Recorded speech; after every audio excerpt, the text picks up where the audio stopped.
नमस्कार दोस्तों, आईपीएल 2025 का चौथा और अब तक का सबसे रोमांचक, सांसें रोक देने वाला मुकाबला आज खेला गया। इस महामुकाबले में आईपीएल इतिहास की दो दिग्गज टीमें दिल्ली कैपिटल्स और लखनऊ सुपर जायंट्स आमने सामने थी। यह मुकाबला विशाखापट्टनम के राजा शेखर रेड्डी स्टेडियम में खेला गया, जहां दिल्ली के कप्तान अक्षर पटेल ने टॉस जीतकर पहले गेंदबाजी करने का फैसला किया और लखनऊ को बल्लेबाजी के लिए आमंत्रित किया। जैसे ही मैच शुरू हुआ, लखनऊ के ओपनर मिचेल मार्श और एडन मार्करम क्रीज पर उतरे। दोनों ही बल्लेबाजों के कंधों पर टीम को एक शानदार शुरुआत दिलाने की जिम्मेदारी थी और उन्होंने इस पर पूरी तरह खरा उतरने की कोशिश की। मैदान पर आते ही दोनों बल्लेबाजों ने दिल्ली के गेंदबाजों पर धावा बोल दिया और ताबड़तोड़ अंदाज में रन बटोरना शुरू कर दिया। पहले 3 ओवरों में ही लखनऊ ने स्कोर बोर्ड पर 34 रन टांग दिए, जिसमें से अकेले मिचेल मार्श ने तीसरे ओवर में 22 रन जुटाए। पावर प्ले में लखनऊ के बल्लेबाजों का शानदार प्रदर्शन देखने को मिला। चाहे तेज गेंदबाज हों या फिर स्पिनर, दोनों ही प्रकार के गेंदबाजों को मार्श और मार्करम ने आक्रामक अंदाज में खेला और तेजी से रन जोड़ते चले गए। लेकिन तभी मैच के 5वें ओवर में दिल्ली के स्पिनर विप्रज निगम ने लखनऊ की इस विस्फोटक ओपनिंग जोड़ी को तोड़ दिया। उन्होंने ओवर की चौथी गेंद पर एडन मार्करम को बाउंड्री लाइन पर मिचेल स्टार्क के हाथों कैच आउट करवा दिया। एडन मार्करम 15 रन बनाकर पवेलियन लौट गए और लखनऊ को पहला झटका लगा। हालांकि इस झटके के बाद लखनऊ की पारी को संभालने के लिए निकोलस पूरन मैदान में उतरे। भले ही टीम ने एक विकेट गंवा दिया था, लेकिन स्ट्राइक पर मौजूद मिचेल मार्श का तूफानी अंदाज जारी रहा। उन्होंने पावर प्ले के अंतिम ओवर में 2 गगनचुंबी छक्के जड़े और मात्र 20 गेंदों में अपना अर्धशतक पूरा कर लिया। लखनऊ को जिस तेज शुरुआत की जरूरत थी, वह उनके ओपनिंग बल्लेबाजों ने दिला दी थी। अब जिम्मेदारी निकोलस पूरन और मिचेल मार्श के कंधों पर थी कि वे इस रणगति को आगे भी बनाए रखें। पावर प्ले के बाद भी दोनों बल्लेबाजों ने आक्रामक बल्लेबाजी जारी रखी। अगले ही ओवर में विप्र निगम की गेंदों पर जबरदस्त प्रहार करते हुए 25 रन लूट लिए, जिसमें 4 चौकों की मदद से स्कोर बोर्ड को और आगे बढ़ाया। दोस्तों, लखनऊ की ताबड़तोड़ बल्लेबाजी ने पूरे स्टेडियम में जोश भर दिया था। मिचेल मार्श के साथ निकोलस पूरन ने भी दिल्ली के गेंदबाजों की जमकर धुनाई शुरू कर दी थी। दोनों बल्लेबाज हर ओवर में 15 से 20 रन बटोर रहे थे, जिससे स्टेडियम में मौजूद दर्शकों की खुशी का ठिकाना नहीं रहा। उनकी इस शानदार बल्लेबाजी के चलते तीसरे विकेट के लिए 50 से ज्यादा रनों की साझेदारी भी पूरी हो चुकी थी। लखनऊ के इस आक्रामक खेल को देखकर दिल्ली के कप्तान अक्षर पटेल के माथे पर चिंता की लकीरें साफ नजर आ रही थी, क्योंकि ये दोनों बल्लेबाज रुकने का नाम ही नहीं ले रहे थे। वहीं पवेलियन में बैठे ऋषभ पंत भी उनकी तारीफ करते नजर आए। अब दिल्ली के लिए ये जरूरी हो गया था कि किसी भी हाल में इस जोड़ी को तोड़ा जाए, वरना मैच हाथ से निकल सकता था। आखिरकार दिल्ली को वो राहत देने वाला पल मिल ही गया, जब 12वें ओवर में गेंदबाजी करने आए मुकेश कुमार ने मिचेल मार्श को बाउंड्री पर कैच आउट करवाकर टीम को बड़ी सफलता दिलाई। मिचेल मार्श ने 92 रन की ताबड़तोड़ पारी खेली और आउट हो गए। 2 बड़े बल्लेबाजों के पवेलियन लौटने के बाद अब मैदान में लखनऊ के कप्तान ऋषभ पंत उतरे। दूसरी तरफ निकोलस पूरन ने अपनी आक्रामक बल्लेबाजी जारी रखी और जल्द ही दिल्ली के खिलाफ शानदार अर्धशतक जड़ दिया। मगर असली मजा तब आया जब 13वें ओवर में स्ट्राइक पर खड़े पूरन ने तूफानी अंदाज में 4 छक्के और एक चौका लगाकर गेंदबाजों के होश उड़ा दिए। हालांकि दूसरी तरफ कप्तान ऋषभ पंत दिल्ली के खिलाफ इस बड़े मुकाबले में अपनी छाप छोड़ने में नाकाम रहे। वह आते ही बड़ा शॉट खेलने के प्रयास में कैच आउट हो गए और अपना खाता भी नहीं खोल सके। पंत के आउट होने के बाद निकोलस पूरन भी जल्द ही अपना धैर्य खो बैठे। मिशेल स्टार्क की अंदर आती गेंद को सीमा रेखा के पार भेजने के चक्कर में वह क्लीन बोल्ड हो गए। उन्होंने महज 30 गेंदों में 75 रनों की धमाकेदार पारी खेली और आउट हो गए। दोस्तों, इस मुकाबले में लखनऊ के लिए स्थिति तब चुनौतीपूर्ण हो गई जब 2 बड़े बल्लेबाज लगातार पवेलियन लौट गए। इसके बाद डेविड मिलर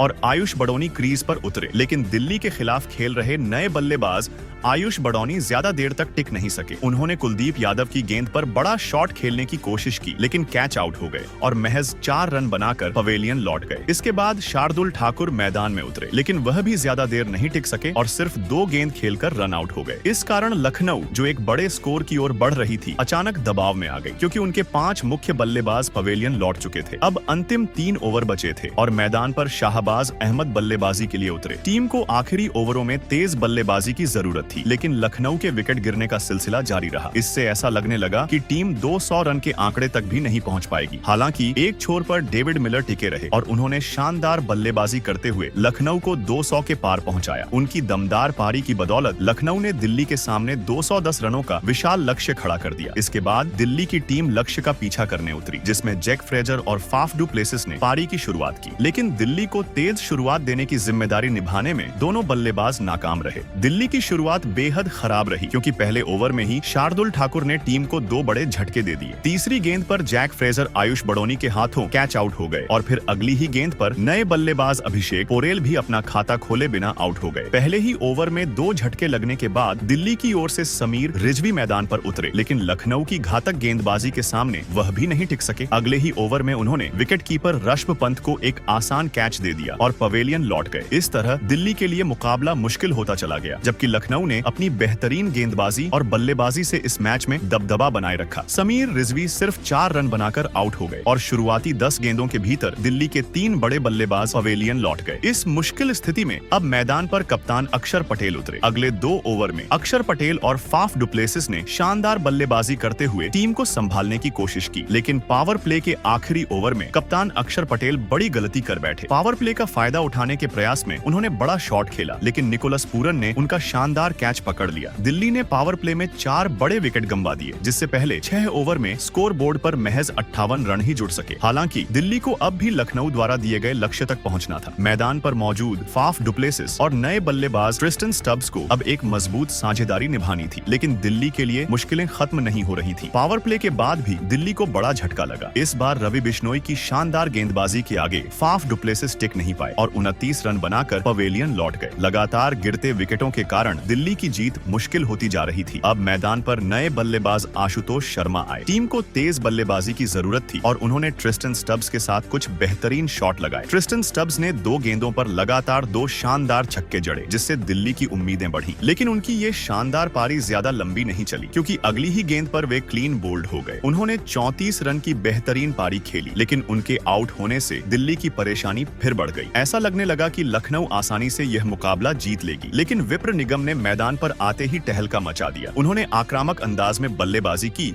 और खेल का पूरा रुख बदल दिया। अब मुकाबला रोमांचक मोड़ पर पहुंच चुका था। अंतिम 24 गेंदों में दिल्ली को जीत के लिए 42 रन चाहिए थे, लेकिन तभी पहली ही गेंद पर विप्र निगम कैच आउट हो गए। इसके बाद अगले ओवर में आशुतोष शर्मा ने 2 गगनचुंबी छक्के और एक चौका जड़कर मुकाबले को फिर से दिल्ली के पक्ष में कर दिया। अब 12 गेंदों में 22 रनों की जरूरत थी। तभी कुलदीप यादव रन आउट हो गए, जिससे फिर से मुकाबला फंसता दिखा। लेकिन इस ओवर में आशुतोष शर्मा ने एक और छक्का और चौका लगाकर दिल्ली को जीत के करीब पहुंचा दिया। अब अंतिम 6 गेंदों में सिर्फ 6 रन चाहिए थे। स्ट्राइक पर मोहित शर्मा थे। दूसरी गेंद पर उन्होंने 1 रन लिया और तीसरी गेंद पर आशुतोष शर्मा ने जोरदार छक्का लगाकर दिल्ली को एक विकेट से ऐतिहासिक जीत दिला दी। तो दोस्तों, आपको यह रोमांचक मुकाबला कैसा लगा? हमें कमेंट में जरूर बताइए। धन्यवाद।